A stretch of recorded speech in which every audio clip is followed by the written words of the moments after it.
UPS এবং IPS.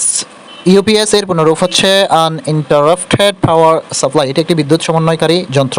UPS হলো একটি বিশেষ ধরনের যন্ত্র যা কিছু সময়ের জন্য বৈদ্যুতিক শক্তি সঞ্চিত রাখতে পারে। হঠাৎ কোনো বিদ্যুৎ প্রবাহ বন্ধ হয়ে গেলে ইউপিএস থেকে 2 মিলিসেকেন্ড সময়ের মধ্যে সঞ্চিত বৈদ্যুতিক শক্তি সরবরাহ শুরু করে। এর ফলে ব্যবহারকারী বিদ্যুৎ বিভ্রাটের তাৎক্ষণিক প্রভাব এড়াতে পারেন, যাতে মূল্যবান ডেটা বা সম্পদ রক্ষা করা সম্ভব হয়। ব্যবহার: computer, telephone, exchange, communication network চালনায় ইউপিএস ব্যবহৃত হয়। আইপিএস হলো ইনস্ট্যান্ট পাওয়ার সাপ্লাই, যা মূলত পাওয়ার স্টোরেজ হিসেবে কাজ করে। আইপিএস এমন একটি ডিভাইস যা বৈদ্যুতিক পাওয়ার রিজার্ভ করে এবং পরবর্তী মেইন লাইন বা বিদ্যুৎ সরবরাহ বন্ধে ব্যাকআপ দেয়। ইউপিএস এর মতো আইপিএস বিদ্যুৎ সরবরাহ বন্ধের সঙ্গে সঙ্গে বিদ্যুৎ সরবরাহ দিতে পারে না। 1/10 সেকেন্ড পরে সরবরাহ অটোমেটিক্যালি প্রদান করে থাকে। ইউপিএস এর অল্প সময়ের মধ্যে ব্যাকআপ দিয়ে থাকে, কিন্তু ইউপিএস এর তুলনায় আইপিএস বহুগুণ ব্যাকআপ দিয়ে থাকে। ব্যবহার: লোডশেডিংয়ের সময় ফ্যান, লাইট, টিভি, ফ্রিজ চালানোর জন্য ব্যবহৃত হয়। ইউপিএস এবং আইপিএস এর মধ্যে পার্থক্য: ইউপিএস আনইন্টারাপ্টিবল পাওয়ার সাপ্লাই। এটি সাধারণত কম্পিউটারের ব্যাকআপ সাপ্লাই হিসেবে ব্যবহৃত হয়। এটি 0.001 সেকেন্ডের মধ্যে কম্পিউটারকে বিদ্যুৎ সরবরাহ করতে পারে। ইউপিএস এর ডিজাইনের উপর ভিত্তি করে এটি 1-2 ঘন্টা বিদ্যুৎ সরবরাহ করতে পারে। এর 3 ধরনের হয়ে থাকে: অফলাইন, অনলাইন এবং লাইন ইন্টারঅ্যাক্টিভ।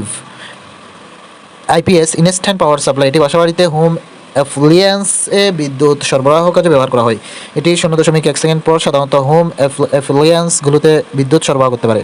আইপিএস এর ব্যাটারিতে যতক্ষণ চার্জ থাকে ততক্ষণ বিদ্যুৎ সরবরাহ করতে পারে। এটি সাধারণত ক্ষমতার উপর ভিত্তি করে high range, low range, medium range হয়ে থাকে।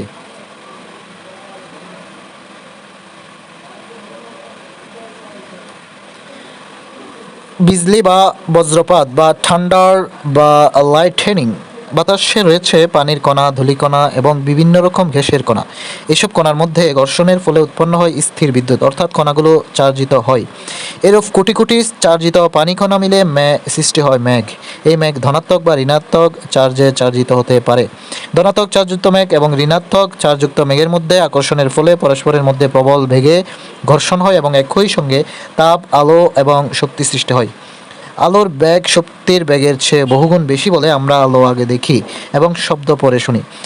এই আলোক ঝলকানিতে বিদ্যুৎ চমকানো বলে। অনেক সময় তীব্র চার্জযুক্ত মেঘ পৃথিবীর কাছাকাছি চলে আসে, তখন বিদ্যুৎ ক্ষরণ ঘটে।